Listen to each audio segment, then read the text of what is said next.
Welcome to our bonus episode for season 2. This is what we call the Resiliency Roundup, and we took some of the top 3 resiliency questions that have kind of been floating around for the last 5 to 10 years, and we posed these questions to every person that we interviewed on the podcast in season 2. Gathered that information, threw it into a podcast, and here it is. Awesome. So Hallie Mae was our first guest, and her perspective is awesome from a new soldier's point of view. She's only been in a couple of years. Let's hear what she has to say.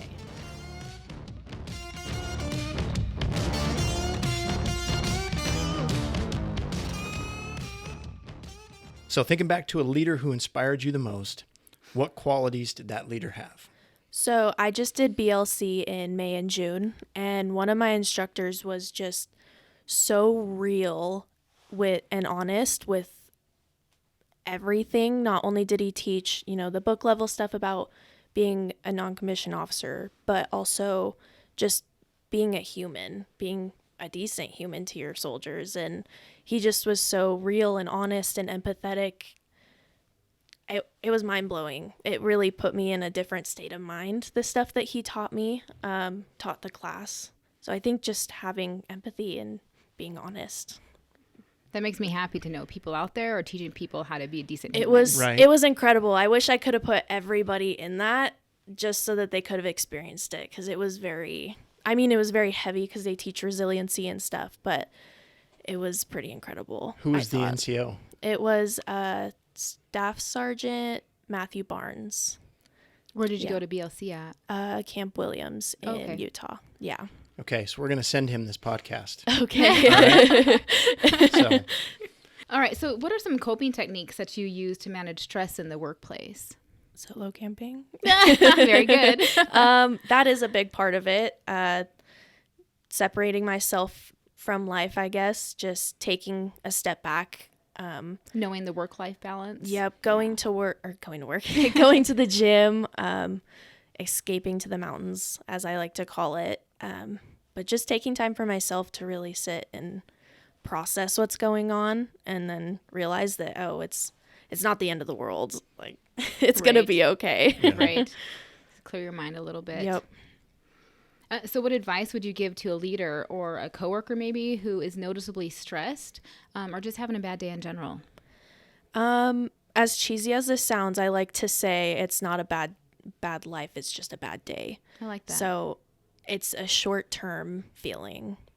And I would just say, like I said, take a step back and just realize that it's not as big of a deal as you might be thinking it is. Not to minimize that feeling whatsoever, but just take a step back and take some time for yourself, and it'll all get figured out. I listened to these two like key responses that you had, like the first one and this last one, and you ended with empathy. And what I like about that is you're saying empathy is kind of the key quality that a leader should have. And I think that has been one of the key qualities that everybody has said. I agree. And new soldiers and old soldiers are saying the exact same thing. So what are we missing? I think it's hard to say. I think there's a huge shift in the old and the new ways right now, and a lot of ideas are clashing in leadership. Oh man, I can see that. It's my section on the drill side is so young, very young, like 23 and younger, I think. And then our NCOs are not old, but they have more experience, more time. What's old to you?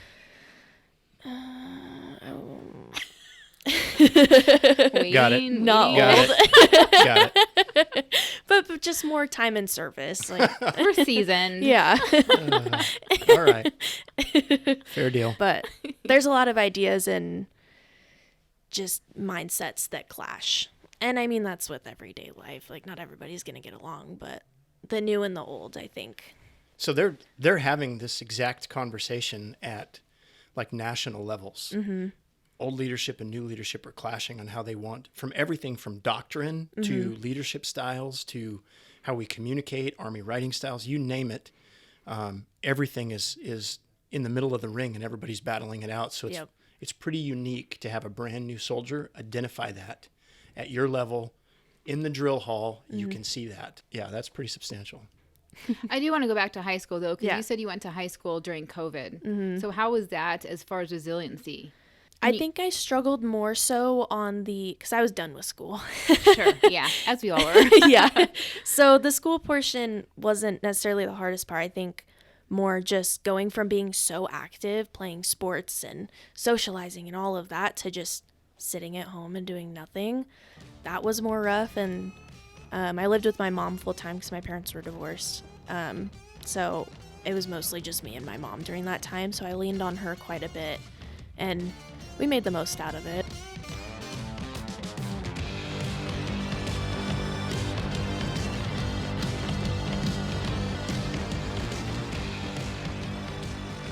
And then we have a veteran soldier perspective. Christina Hoover, who's been on here about 15 years, 16 years. Let's hear what she has to say. Thinking back to a leader who inspired you the most, what qualities did that leader have? Okay, so I'll at least name her because, she should be named. Her name was Erin Smith.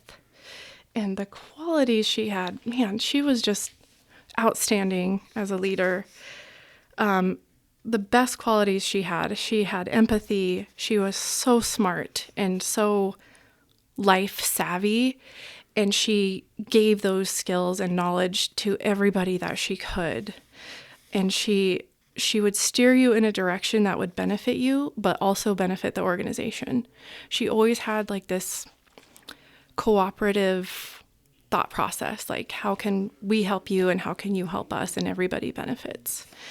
Some other qualities she had, she was there for people. She made you feel like you mattered, what you needed and wanted mattered, and she would find the resources to help you no matter what your problem was. And she would come up with random programs that she saw information about and was like, hey, I think you should do this program. Hey, I think that you would like this program. She got a mechanic to be an x-ray technician, which then helped him in his civilian life because he had this whole new set of skills. She got a person who was an officer to become a behavioral health officer through the Army. So she just was so about the soldier and about the organization, and just really taught me everything I know about being a leader. And she was firm when she had to be, and she would, correct you when she had to, and then it made you want to do better because you were just like, I don't want her to be disappointed in me. Because she was just so, everything you read in the leader regulation, the new Army leadership and how we lead with empathy and understanding, but also with the mission in mind, that was her for sure. So I remember her a lot. She was actually one of the people in Charlie Med who I passed my baby around to. But the thing I remember about her most is that she listened. She listened to everything. Mm-hmm. She would just come back and ask you about your day, and she'd sit there and listen to you and make eye contact with you and genuinely care about what you had to say. Some people walk in your office and be like, hey, how's your day? And then they walk off with their coffee and they don't care. But she genuinely cared. Yes. Huge. Just the biggest caring heart ever. What about some coping techniques that you use to manage stress in the workplace? Okay, so a big one for that is break up your day with working out if you can. So I try to work out at lunch. I follow this group that's on this Peloton app, and they put together classes, stacks of classes. So I just click on my calendar, click on the app, the classes are already made for me, and it takes between 30 and 40 minutes. So I try to do that every day at lunch. It breaks up the day. And I also practice something called radical acceptance. And what's that? That just means that things you cannot control, you accept them. Even if your first thought is, this isn't fair. If it's not in your control, that's okay. It is what it is. You're here to, better an organization, do your job, do as best you can. And if things aren't perfect, then you just accept it, and that's okay. And the sooner you have a good attitude and, not go down these spirals of thinking traps, which is something we talk about in actual resiliency. Thinking traps are like, like they're mad at me, something's wrong with me, I am not good enough. If you don't go down those paths, your brain is going to start to look for the good in life sooner than looking for the bad. So just try to train myself to look for the good. And it really does work if you put it into practice. So I agree. Oh, yeah. I agree. I'm a fan of hunting the good stuff. If I'm having a bad day and everything is going wrong, I have to look for the positives in something. Thank Even you. if it's, I have a pink pen in my possession. This is perfect. I love this pink pen. Like anything. Yes. And when you practice that often, it's a science-based proven thing that when you practice looking for the good before you look for the bad, your brain will start to do that automatically after time. Something we all should practice. It is what it is. What it is. Yeah, that is radical acceptance. Yeah, I know. It's a powerful statement. And that helps you be resilient too. Yeah, Because it you does. have to be. If you start thinking like that, you have to find ways to be happy. You do. Yeah. I like it. So what advice would you give to a leader or coworker who is having a bad day? What would you say to them? Okay, so I would say first, take a pause, get up from your desk, go for a short walk if you can. It doesn't even have to be long, 5 minutes, either outside around the building, around inside the office if you have that space. Take some deliberate breaths, which is a real-time resilience technique. Deliberate breathing, which is just breathing in, fill your belly, make sure the air comes all the way in and goes all the way out, for anyone that doesn't know what deliberate breathing is. And then I would ask, is there anything I can do to help you right now? I'm a helper by nature. I'm a fixer. I try to fix things that look like they're broken. So my first thought is usually, how can I help you? You look like you're not having the greatest time right now. Is there anything that will help you right in this moment?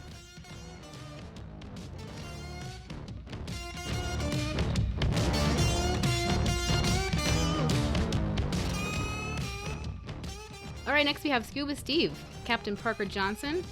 He's from Building 600. Let's hear what he has to say.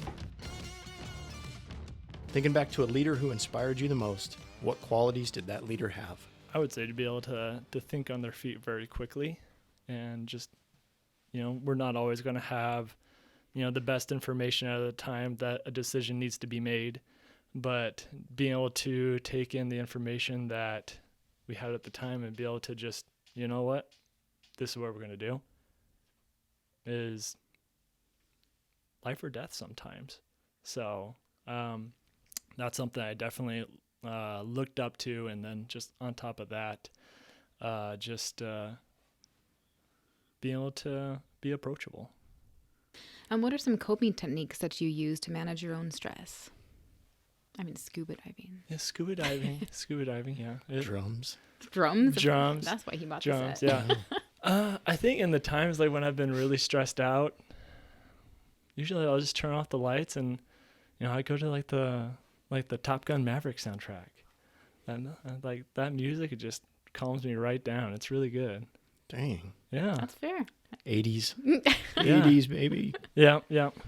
And what advice would you give to a leader who is noticeably stressed or having a bad day in general? I would say just step away and take some time to yourself if you can, because, you can't function, at your very best if you're not taking care of you. Something, just me and my wife work on too, just, leading our family. So if we're a little stressed, step back, take a breather, clear your mind. Then when you're good, come back into the role. With leadership, there's always someone that can fill in and take over and be able to assist while you're needing to take that time. The State Sergeant Major, Sergeant Major Kevin Dean, he Paused his thug rap. to give us his words of wisdom. Thinking back to a leader who inspired you the most, what qualities did that leader have? I can't say it on radio, so the acronym would be GOS. Actually, it'd be GAS. Did I say I'm not very smart? Give a something. I'd say that's number one. like care and compassion, like actual care as the first one. Interest, right? Like taking care of soldiers is not just always doing what's best for them. Sometimes soldiers don't like what you're proposing or telling them. But at the end of the day, like if the leaders that cared enough to sit down and talk to me about a thing, that were compassionate about my situation, because we're not always on top when it comes to resiliency. Sometimes we need somebody to help us get through the thing. But I also think that's what makes us resilient. If I've never struggled in this area, how can I help a soldier struggle who is struggling? So if you've had struggles, I think you're the perfect person to go help others get through those struggles. So circling back, I would say compassion, empathy, and giving a crap. What are some coping techniques that you use to manage your own stress? I'd say communication, number one. Yeah. I think that's one thing our young soldiers and people are lacking in today's world is actually talking to people. And I found one of my coping skills is just actual communication with people. That face-to-face interaction? Yeah. Like, for Not just a example, text. yeah, I've spent my whole career off of Gowan Field. And so 2 years ago, I was transferred here. And that's one thing I love about being here that I didn't think I would is rather than call or text somebody, I just go to their office because I enjoy the face-to-face. And it's overall a better conversation, too. Mm-hmm. Yeah. Well, it's a very calming experience. Just to segue into this, like you bring a very like cool and relaxed presence to any situation. It doesn't matter where we're at. Like when you're giving guidance in a meeting or you're standing in front of a room full of senior leaders and you're saying all the things, right? It's very chill. And we've all been in those meetings where you're in receive mode and you're always in receive mode with this certain person, right? And they're just like, this is, thou shalt do this moving forward. And it's never been that way with you. It's always been a conversation. How do we get to right? It's very relaxed. You make people want to be successful. So that would be the one thing that I've seen with your demeanor on Gowan. Well, thanks. And I'll share something I learned. Like when I first got to my current job, I had 2 negative interactions with very senior NCOs at like the national level. And so what I took from that was if we're sitting down to talk and your boot's untied, like I'm not going to tell you your boot's untied until we're done. Because as soon as I tell you your boot's untied, now the rest of the time we're talking, you're not hearing me. You're thinking about your boot and how you messed up and all of that. So to anybody having a conversation, like if you have corrective things to say, either say it without your pats on the back, just say it and be done, or give them all the positive feedback first, and then on the way out the door, tell them their boot's undone. What advice would you give to a leader who is noticeably stressed or having a bad day in general? Drink water. I literally so Sergeant texted that to Majory. somebody this morning. Suck it up, drink water.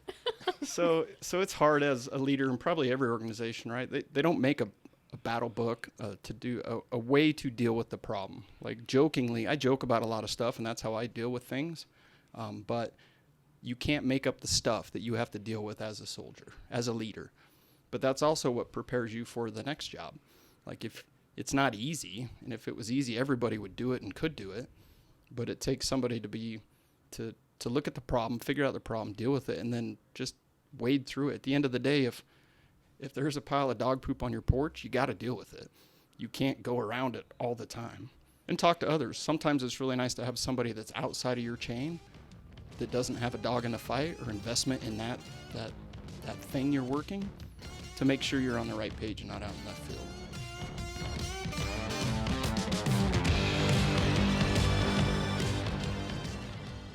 A seasoned perspective from a Chief Warrant Officer, Kira Tank. Let's hear what she has to say. Thinking back to a leader who inspired you the most, what qualities did that leader have? So definitely Will Tomlinson, right? He got me into the warrant officer career path. He was the CCWO before he retired. He was a great friend and mentor. He was probably the hardest working person I have ever worked with. Yeah, and the smartest guy. He could talk a million miles an hour because he knew everything about anything.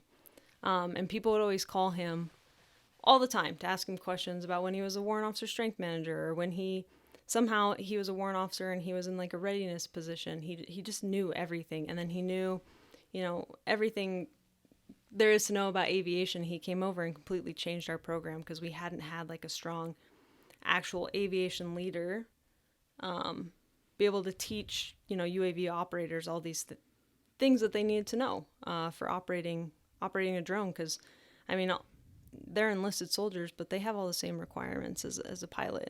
And when you're an E3, E4, like that's a lot of responsibility and knowledge to take on. And he definitely like changed our program from okay to great. So we were nothing but successful while he was there, and he mentored a ton of us that are still there, and we're able to carry that on. So he was just a great person all around. Sounds like he was well educated in his field. Yes. Yeah. Yeah, for sure. He was a true warrant. He was great in recruiting as well too. Oh, good. When he was he was the warrant officer strength manager for a bit. Oh, I didn't know that. Yeah. And he sat right in the head shed, and he was a calming presence. So, and I recruited out of the Treasure Valley at the time that he was in that office. So we had a lot of interaction. Back in the day, you had direct access to people who could go into the warrant officer candidate school. And so he would meet you anywhere. He'd help do enlistments. He'd help fill out paperwork. So he was very like, hey, he was chill, Nice. which I really appreciate. I love that quality. Yeah. Love that quality. So what are some coping techniques that you use to manage your own stress? So I definitely work out. So as a Fed Tech, I get 4 hours a week or an hour a day right. on my 410s. I get paid to work out. Paid to work out. Yeah. 28 minutes in the show. Take note. Yeah. So I definitely utilize that. And it definitely helps like unwind before I go home for the day. Usually do it at the end of the day. And it helps me just like unwind from, all a lot of office work that I'm doing, kind of get my body moving. And so I really enjoy that. And then like usually after I'll have like some sort of practice, like a flag football practice or whatever I'm doing.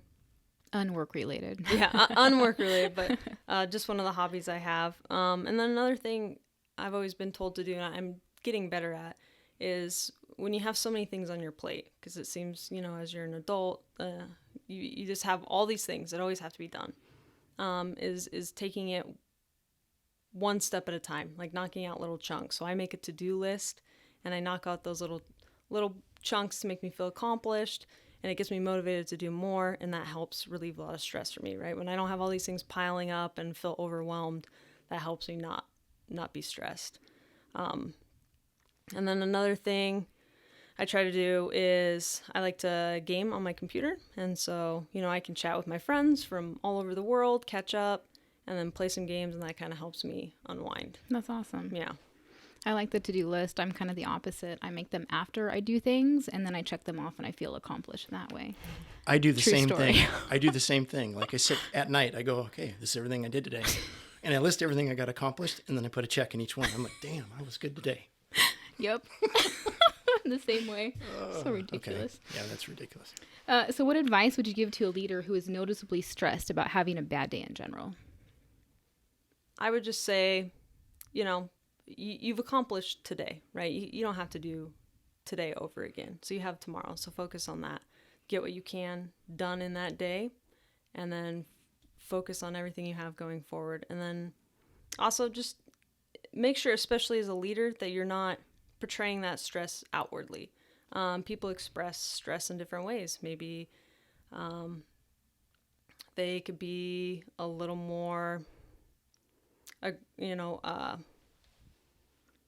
aggressive in their tone or in how they do things. And as a leader, you always want to look for the person who's calm, cool, and collected, right? That's kind of who we're drawn to, because that's who we kind of want to work for, is someone who can handle that and kind of just divvy out tasks as needed. So if you stay calm, cool, and collected, and just focus on what you can handle, right? There's always a fire to be put out. You have 20 fires going, so focus on the ones closest to you that you can put out, and kind of take those chunks at a time, and make sure that stress isn't bleeding down to your subordinates, because that's who you need to take care of. That's who really ultimately takes care of you.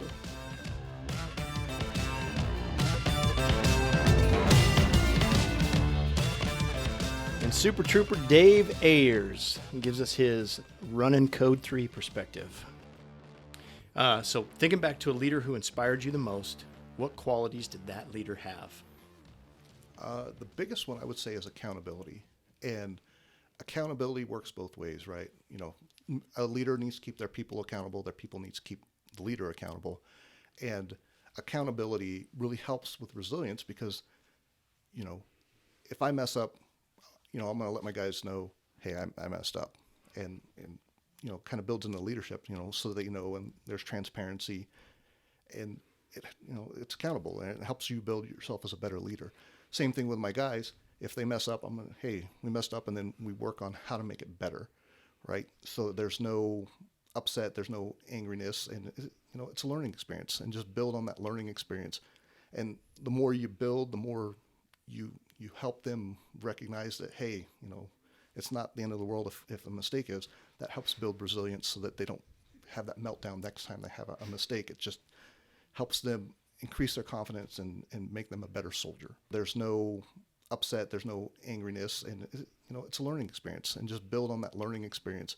And the more you build, the more you help them recognize that, hey, you know, it's not the end of the world if a mistake is. That helps build resilience so that they don't have that meltdown next time they have a mistake. It just helps them increase their confidence and make them a better soldier. What are some coping techniques that you use to manage your own stress? My big one is I'm a gym guy. Yeah.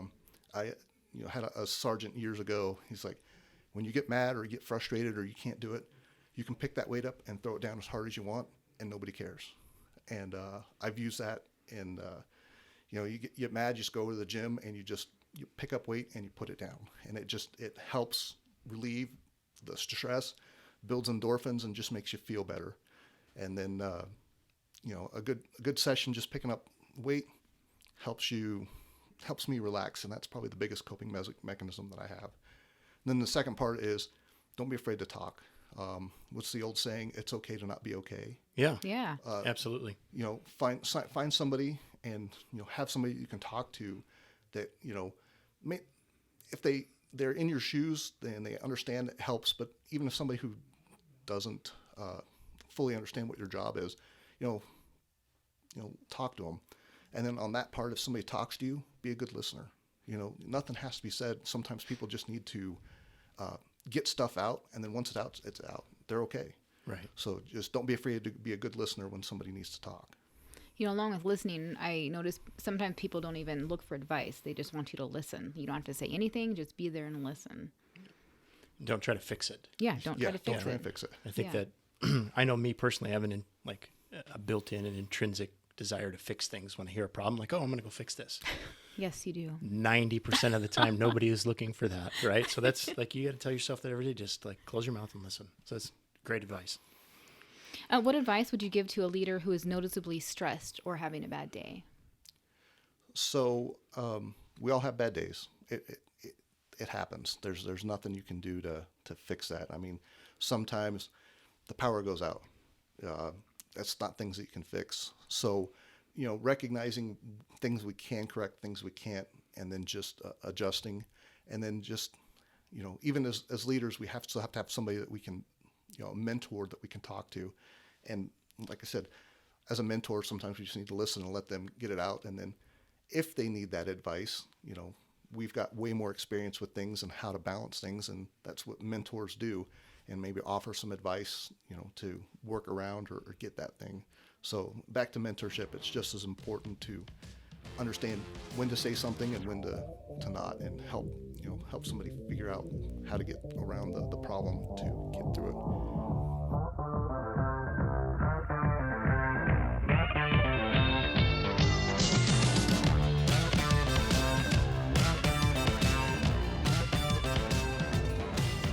Previous enlisted, Kate Smith, who's now a pilot, she can fly, gives us her enlisted and officer perspective.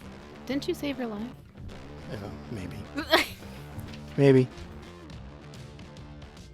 Thinking back to a leader who inspired you the most, what qualities did that leader have? So I'm going to say CW4, Jess Anderson. He's a pilot that we lost a couple years back, and it hit the unit very, very hard. And I was very junior to the aviation unit at the time,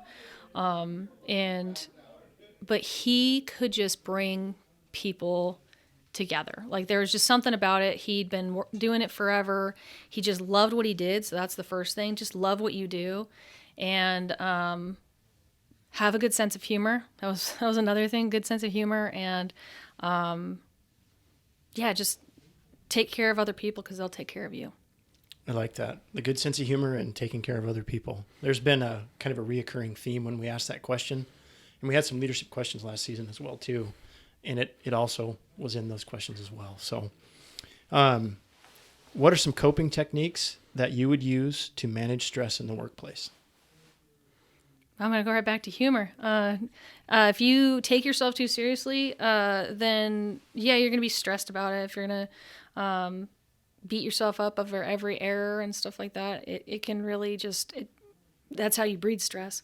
But if you take the time and enjoy life and just have that good sense of humor, you're going to do well.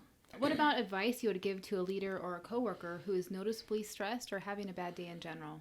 Take a break, walk For away. sure. Yeah, we have this presenteeism problem, and COVID kind of helped a little bit with it, to be honest, because you weren't allowed to come in when you were sick, and sometimes you just need to walk away, take a day, and that's okay. Like, it's okay to do that.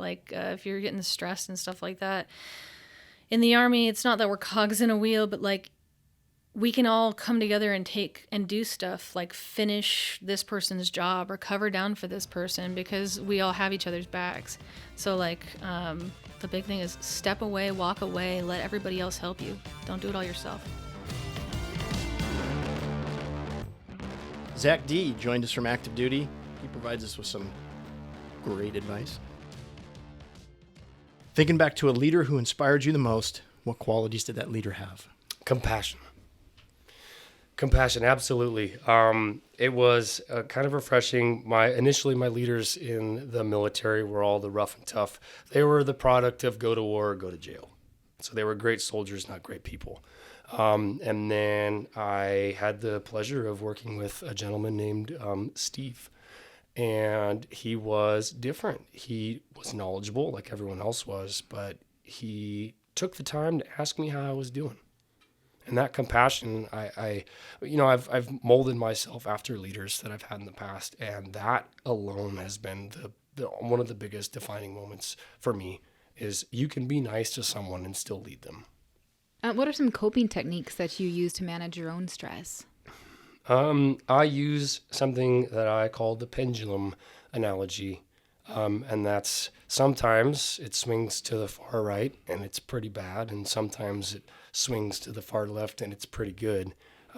But nothing is permanent. Maybe you're having a bad day. Maybe you've had a bad month and you had someone who was going to go down and enlist and they got disqualified, right? That's a bad thing, but it doesn't stay there. It doesn't stay there. It starts to swing back the other way, and then you have something really good.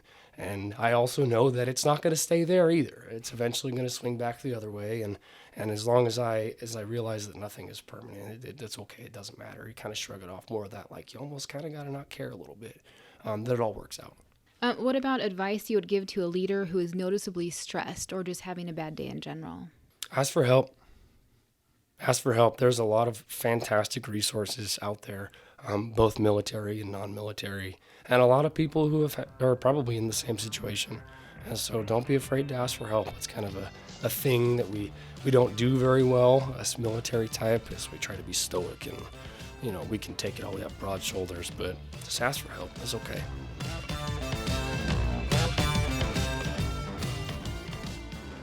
And Chaplain Morris, who hasn't stopped talking since his episode, gives us his old school advice. Thinking back to a leader who inspired you the most, what qualities did the leader have? I'm going to say it was Major Mosier. I was a lieutenant. And Major Mosier invested in me. He saw potential in myself that I didn't see. And he almost put me on this glide path of saying, okay, this is what you need to do.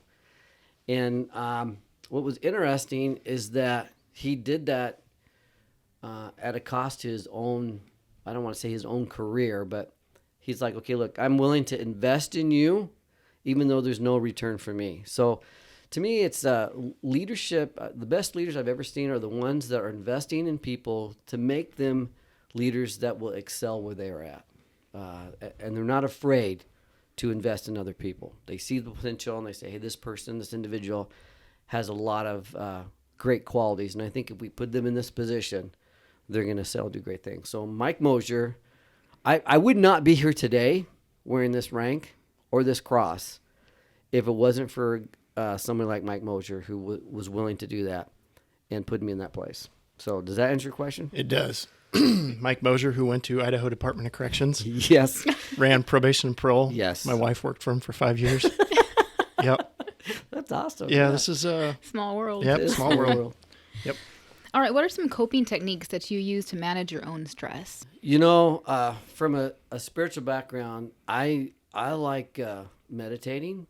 You know, I like being outdoors, connecting. You know, just when you're out in nature and you're just listening to the sounds of nature, it just has a way of calming your heart rate, slowing down your breathing, and just reflecting. And I intentionally try to reflect on good things, because your mind naturally wants to wander to the bad things, right?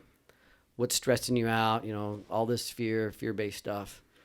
And I found out that love is greater than fear, right? So I find the things that I love, hunting or hiking, and I meditate on those things I meditate when I'm doing those things, and it helps me, you know, again, to remind myself, all right, I can do this. You know, I'm going to get through this. It's just a season. It's just a day. It's not going to last forever. Right. You know, you have to enjoy the suck, as we say in the Army, right? Just enjoy the suck, because you're going to get through it. All things come to an end, right? Basic training came to an end. College came to an end, right? Well, my marriage hasn't come to an end, so that's good. But, you know, most things, eventually those seasons come to an end, and then you get to enter another season. So you have to be able to have the ability to see beyond where you're stuck and where you want to be and how to plant yourself there. And for me, meditating on that, right? You know, kind of visualizing where I want to be and how I'm going to get there allows me to get myself back into where I need to be and back into the right groove and moving forward in the right direction. Yeah, that makes sense. Yeah. Yeah. Does that help? Yeah, It absolutely. does, totally. What advice would you give a leader who is noticeably stressed or is just having a bad day in general? You know, I don't know if I would give them advice. I would just give them my ear. I would just listen. I'd say, you know, obviously you can see something's going on, right? You just sit down. And that's usually what I do. And in my role as a chaplain, that's kind of what we're supposed to do anyways. But just listening to somebody, I think makes a huge impact on them in that moment of what's going on. And a lot of times they'll just talk themselves out of it, you know, get themselves out of their own funk. If you're just there listening without judgment, without criticizing, just being a very active listener, reflecting back to what they're saying, trying to connect to what emotionally they're feeling, and then kind of just help them work through that. I think, does that sound okay? That's an excellent answer. Yeah. Yeah. All right. He said he had a joke for us, though, and we forgot to ask him about his joke. Yeah. So Oh my gosh, it's now's the time. Yeah, it's the holiday season. So we had our Christmas dinner. General Garshak was there, and I wrote this joke for Garshak because he has bad knees, right? So, Yeah. so I said, what happened when the gingerbread man bumped his knee? The doctor gave him a candy cane. All right, that's the best I got. I'm sorry. Okay. Thank you guys so much for listening to Season 2. We hope you join us for Season 3. And remember, like, subscribe, share,